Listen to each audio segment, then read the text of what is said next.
Genesis chapter 44 verse 1 hanggang 34. Ang nawawalang kopa. Inutusan ni Jose ang kanyang katiwala, punuin mo ng trigo ang kanilang mga sako, at bago mo isara ay ilagay mo ang salaping ibinayad nila. At sa sakong pinakabunso ilagay mo pa ang aking kopang pilak. Ginawa naman ng katiwala ang iniutos sa kanya. Kinabukasan maaga pa'y umalis na ang magkakapatid sakay ng kanilang mga asno. Hindi pa sila nakakalayo sa lungsod, inutusan ni Jose ang kanyang katiwala. Habulin mo ang mga taong iyon at sabihin mo sa kanila, bakit naman ginantihan ninyo ng masama ang kabutihang ipinakita namin sa inyo? Bakit ninyo ninakaw ang kopang pilak ng aking Panginoon? Iyon ang iniinuman ng aking Panginoon at ginagamit din niya iyon sa panghuhula. Napakalaking kasalanan ang ginawa ninyong ito. Inabutan sila ng katiwala at gayon nga ang sinabi sa kanila. Sumagot naman sila, ano pong ibig ninyong sabihin? Bakit kayo nagsalita ng ganyan? Ni sa isip ay hindi namin magagawa iyan.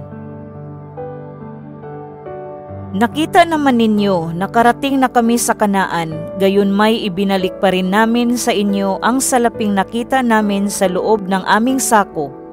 Bakit kami magnanakaw ng pilak o ginto sa tahanan ng inyong Panginoon? Ginoo, kung makita po ninyo sa sinuman sa amin, ang kopang sinasabi ninyo ay dapat mamatay at alipinin ninyo kaming lahat. Mabuti, tugon ng katiwala.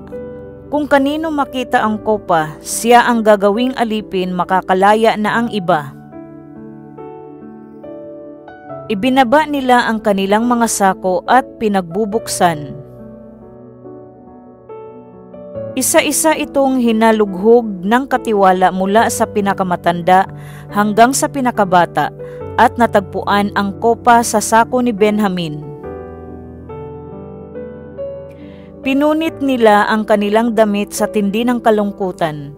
Ikinargang muli sa asno ang kanilang mga sako at bumalik sa lungsod. Nasa bahay pa si Jose nang magbalik si Juda at ang kanyang mga kapatid. Pagdating doon, sila'y yumukod sa kanyang harapan. Sinabi ni Jose, ano itong ginawa ninyo? Hindi ba ninyo alam na marunong akong manghula? Wala kayong maitatago sa akin. Wala na po kaming masasabi, sagot ni Juda. Wala po kaming maikakatwiran sa mga pangyayari. Diyos na po ang nagbunyag ng aming pagkakasala, kaya hindi lamang ang kinakitaan ng kopa, kundi lahat kami alipin na ninyo ngayon. Sinabi ni Jose, hindi ko gagawin iyon. Kung kanino nakita ang kopa, siya ang gagawin kong alipin. Ang iba ay makakauwi na sa inyong ama. Lumapit si Juda kay Jose at ang sabi, nakikiusap po ako, Ginoo. Kung inyong mamarapatin, huwag sana ninyong ikagagalit. Ang turing ko sa inyo'y para na kayong Faraon. Ginoo, tinanong ninyo kung mayroon pa kaming ama at kapatid. Ang sabi po namin may ama kaming matanda na at bunsong kapatid na anak niya sa katandaan. Patay na ang kapatid nito at siya na lamang ang buhay na anak ng kanyang ina. Kaya mahal na mahal siya ng aming ama. Iniutos ninyong dalhin namin siya rito upang inyong makita. Ipinaliwanag po naming mahirap ilayo sa aming ama ang bata sapagkat maaaring ikamatay niya ito. Ngunit ang sabi naman ninyo'y hindi na ninyo kami tatanggapin dito kung hindi namin siya maihaharap sa inyo. Ang lahat ng ito'y sinabi namin sa aming ama nang umuwi kami. Muli kaming inutusan ng aming ama na pumarito upang bumili ng kaunting pagkain.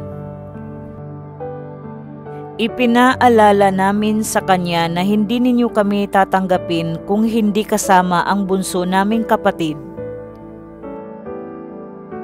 Sinabi po niya sa amin, alam naman ninyong dalawa lamang ang anak ng kanilang ina.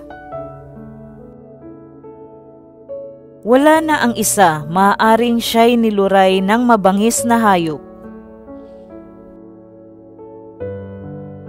At kung ang natitira ay isasama pa ninyo, maaaring mamatay ako sa dalamhati. Ang buhay po ng aming ama ay karugtong na ng buhay ng bata, kaya kung babalik kami na hindi ito kasama,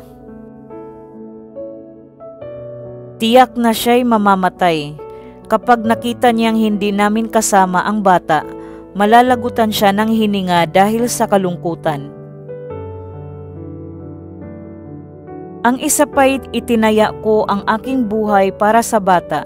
Sinabi ko po na kung siya'y hindi ko maibabalik, ako ang buntunan niya ng sisi. Kaya kung papayag kayo, ako na ang alipinin ninyo sa halip na itong aking bunsong kapatid. Pahintulutan na ninyong isama siya ng iba kong mga kapatid. Hindi po ako makakauwi kung hindi kasama si Benjamin. Hindi ko po makakayanan ang matinding dagok na darating sa aming ama, kung iyon ang mangyayari.